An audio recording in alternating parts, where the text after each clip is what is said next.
I don't find stand-up comedy funny anymore. Call me a Grinch. I see it as disclosures, as mocking, and all we have to do is change the music and it changes the vibe, the vibration. Let's take a quick look. I believe women should have the right to kill babies.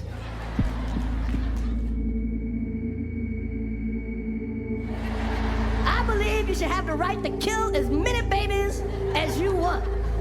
Kill them all, I don't give a fuck. But let's not get it twisted. It is killing a baby. Because whenever I pay for an abortion, I request a dead baby. Sometimes I call up the doctor like a hitman. Is it done? And people argue. First trimester, second trimester, first trimester, second trimester. I think women should have the right to kill a baby until he's 4 years old.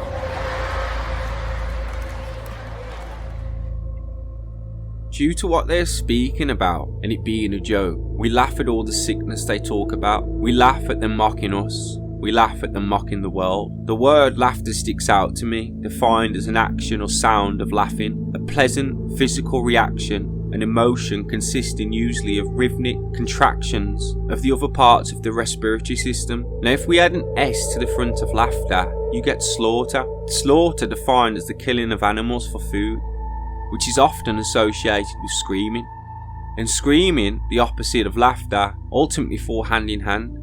As we scream in laughter, we scream at comedy shows and comedy clubs, laughter houses, which again remind me of slaughterhouses. There is a comedy club in Liverpool called the Slaughterhouse. Slaughter and laughter hugely associated. In slaughterhouses, animals are killed for food and kept in cages. So what's going on in comedy clubs? Comedy defined as entertainment consisting of jokes intended to make the audience laugh. Comedy reminds me of two things. Firstly, mead, as the word has mead in it. Mead associated with being drunk or under the influence. And also has med in the name, short for medical or medicine, which again, medicine influences and changes people, physically, mentally and emotionally. We see comedy clubs influencing people, taking their energy, changing their energy. Another way to look at it is the performers on the stage are themselves trapped, are themselves being mocked, essentially in a cage, trapped themselves. Yes, they are mocking us, but ultimately they're trapped too, and I will show you an example of this very soon.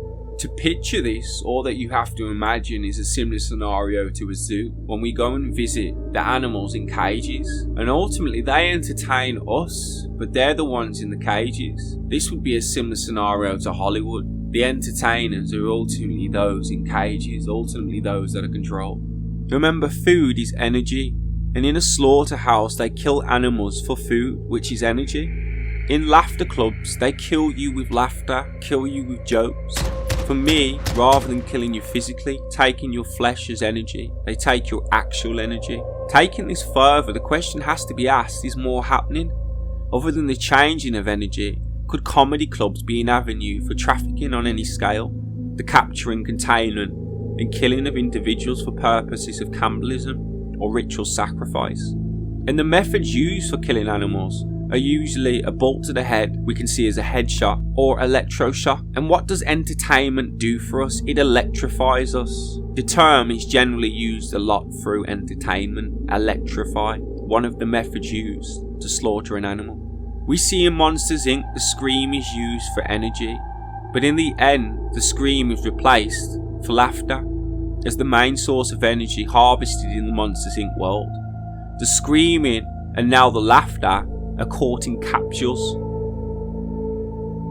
A barrel of laughs come to mind.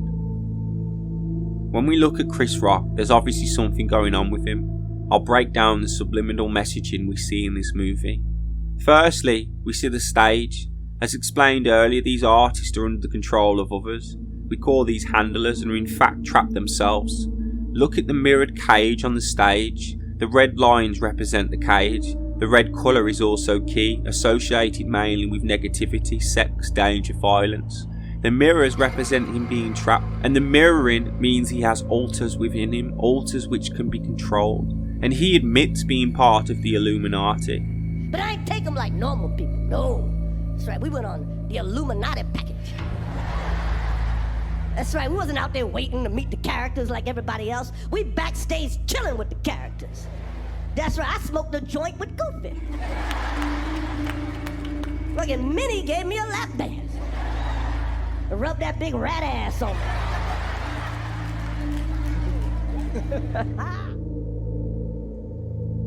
These people get on stage to push agendas and to cause division, and then we laugh about it.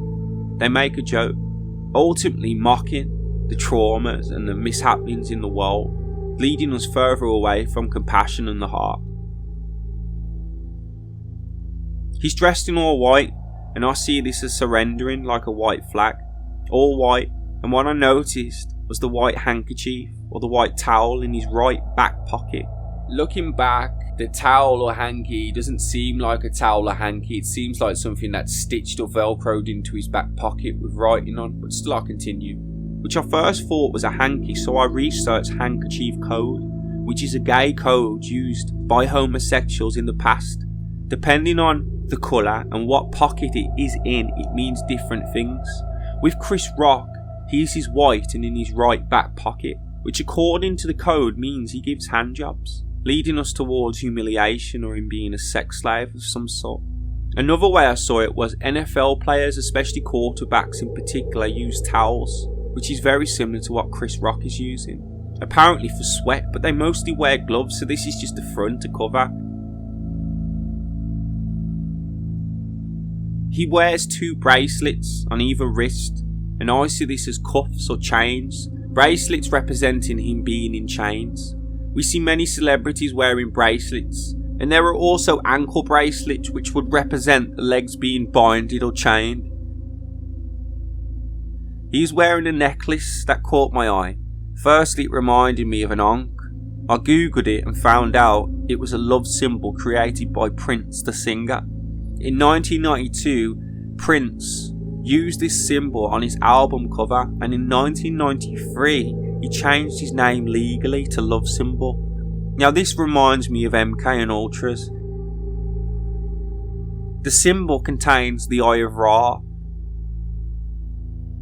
both male and female aspects, yin yang, and the number 7. We could break this down further, but all I'm doing is trying to bring this to your attention. He's also wearing Doc Martin type of boots, which we see has a platform. Prince was known for wearing platform shoes throughout his career. Although Prince's are generally a different style, I thought it relevant to mention. Back to the shoes. He's wearing shoes which do have a zip from the looks of it, but also have lace holes, but there's no laces. This made me search lace codes, and in the 1970s there was a Doc Martin lace code. Now yellow laces meant anti-racist, blue cop killer or hates cops, black neutral, purple LGBTQ, and red means racist. But he's wearing no laces, so what does that mean? To me, laces refer to hanging, the hanging man. And when one is placed in a holding cell in prison or jail, their laces are removed. Due to suicide, they're essentially taking away the ability for an individual to commit suicide. It can also be seen as you go into jail. Combined, all this says to me that Chris Rock is in trouble. He's under control, he's surrendered, and he's ultimately in jail, ultimately under control. But how far does this go? I'm unsure. Could he be a sacrificial lamb? The all-white hinting towards that? Could we see Chris Rock in the future be hurt or incarcerated? Maybe. There also seems to be sexual references edging towards a sexual slave or mocking, humiliation. We have to ask the question, the Will Smith slap, which he mentions for the first time in this movie, was that a result of an action Chris Rock did of some sort? Was it punishment? Was it a humiliation ritual? There are so many types of ritual, but humiliation is one that we see on our own screens often, whether this is physical or them simply being brought down. Think of how many men are made to wear dresses in Hollywood. Humiliation. And finally, a looser link that I saw. There's a celebrity couple in Hollywood at the moment, Blueface and Krishan Rock. Now firstly, Blueface for me is a clone of some sort of Nick Cannon. And Blueface, what a name. Personally for me, it's not Crip related, gang related, but something else. What is a Blueface? It reminds me of Suffocation. But Krishan Rock has Chris Rock's name in her name. So you can see how this Hollywood couple are ultimately a comedy couple, creating dramas for the public and ultimately a show.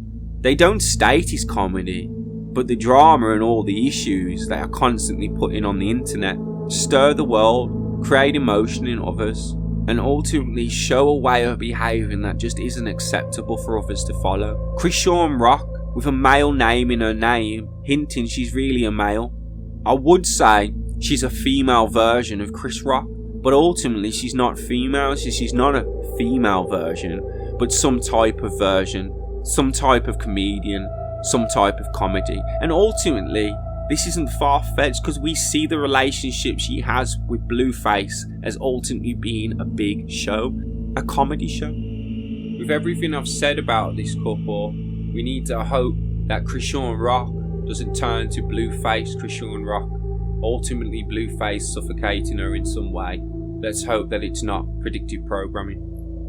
Ultimately, I hope these videos give you insights into subliminal messaging, the subliminal messaging that we saw plastered all across Chris Rock's apparel and also on the stage.